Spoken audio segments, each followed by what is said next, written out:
Welcome. Breathe in some love for yourself.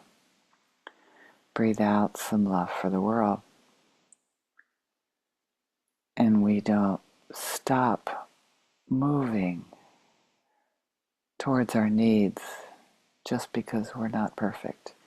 Just because we think that we're doing a bad job loving ourselves. It's a practice. So we're going to start with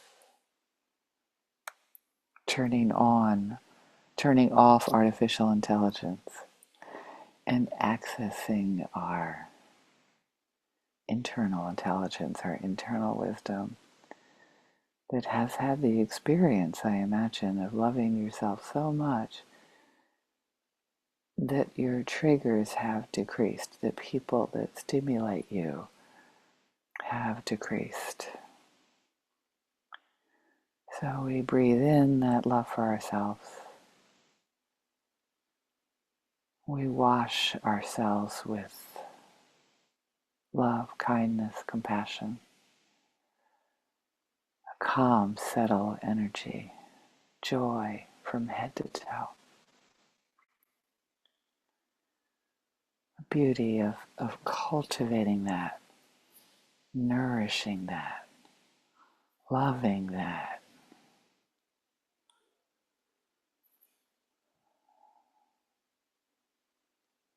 Knowing that truly love thy neighbor as thyself. My guess is that person who said that really wanted you to love yourself. And there was something in that advice that was really good. That's what I'm sticking with right now. I'm holding it in my hand. And I'm holding in the other hand and it's not about being perfect. It's not about sitting on the cushion and not moving and not doing anything. What a luxury it would be if all we had to do all day long is to work on our judgments and work on loving ourselves. We can do that. We can remind ourselves with every in-breath, I can love myself. I can love others. And when we forget, we have another chance to do it again. So please put that together with self-forgiveness. It's not a mandate. It's not an order to do it perfectly. Because when we realize how hard it is to do, we sometimes can give more grace and more compassion to others that are beating themselves up for literally everything. It's no fun, is it, to hear somebody you love being hard on themselves.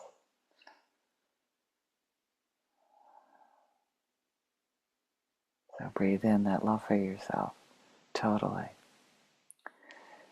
And then breathe out love for the world, love for your neighbors.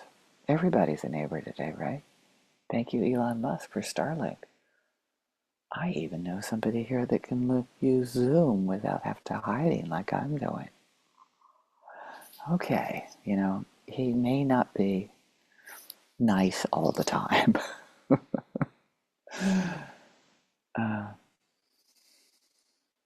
And we can breathe in love for ourselves, breathe out kindness for others. And if it's hard, come back to yourself. But don't stop breathing out. We can't just hold our breath and have it be that all the time. Don't stop breathing out. And that includes stepping into the world and doing what you can.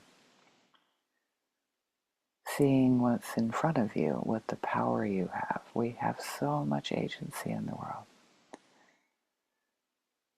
We can change the world by our inner world, and then we can change our world by how we treat people, because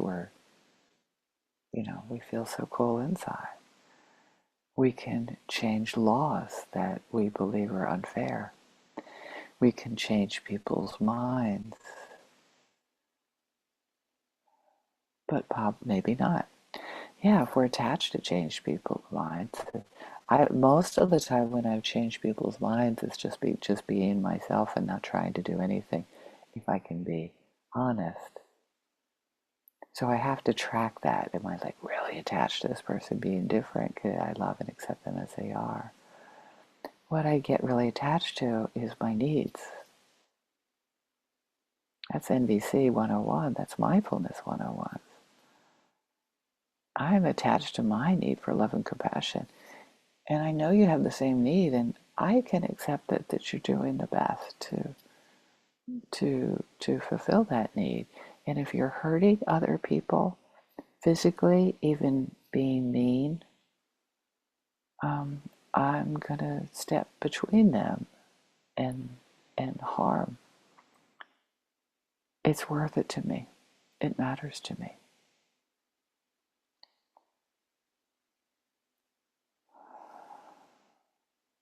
So breathe in that love for yourself and the commitment to holding fast to your needs with gusto, just not attached to how the strategy, how you think you're going to meet the needs. For example,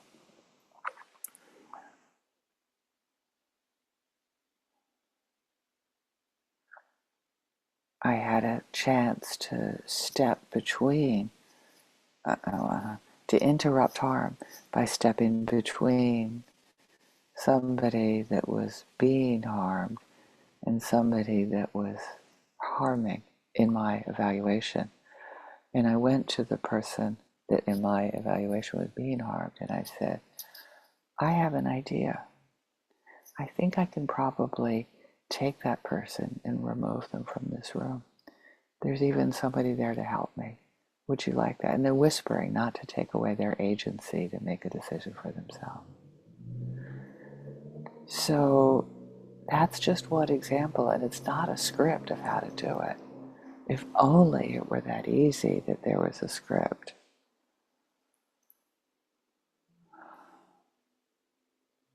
It's really, really fascinating how all of this is interconnected. And how even, and this is going to blow your mind, it's true, having people in the room that have the capacity to interrupt harm decreases the chances for a harm happening. It's true.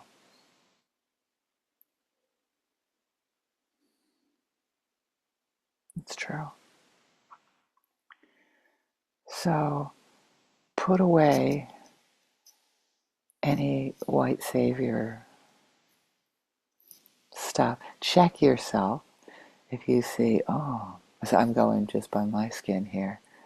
Oh, Barbara, is this a white savior thing, or you going to check in with this person and see if, like, you got an idea? You want me to do something? I think I can do this. You want me to do something else? I can go sit down if you want to. You know, you're not there. I'm not there as a white knight in shining armor. I don't like when guys do that to me. I like guys that meet me where they are. And that's a rare thing. It's really rare.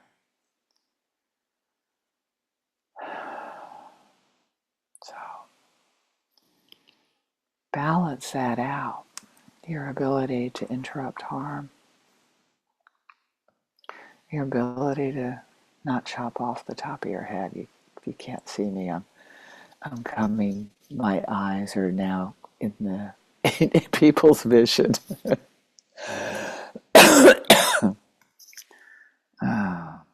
Breathing in, love for yourself. Breathing out, love for the world, and not attached to the strategy of how to give that love to the world. This is how I'm doing it in this moment, by spending a little extra time here in Cuba to post a YouTube video, which is it takes a lot longer time, and it's okay. It's something I do, like throwing my love out to the universe, just like that famous cake.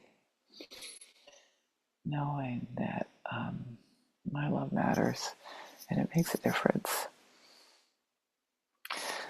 People tell me it makes a difference, and not because they want to give me an atta girl. or because I need a cookie. And more important than people telling me, I can trust myself. I can trust my own actions and love myself enough not to need it from other people. Most of the time. I like more like processing stuff like that with people, maybe, trying to figure out, is this something to process with friends that are white or friends that are black? Or, no, this is maybe a white thing to process. Maybe I'm getting too off topic. But it is on topic, is there's constantly decisions of like, what's harm? When am I doing harm? Or when do I not even know that I'm doing harm? And sometimes I have to talk that over with people that have the same concern. Not that I don't think that I'm enough exactly as I am. It's nice to have community. It's nice to have a sangha. It's nice to have friends that matter to you, that, their opinion matters. And you don't mind if, their opinion is not absolutely exactly the same as yours all the time. I can live in a world where I have friends that don't agree with me all the time. Yay! Adjust my halo there. Nah, it comes and goes, believe me. So keep breathing in for yourself, lots of love. Breathing out, one breath at a time. Thank you.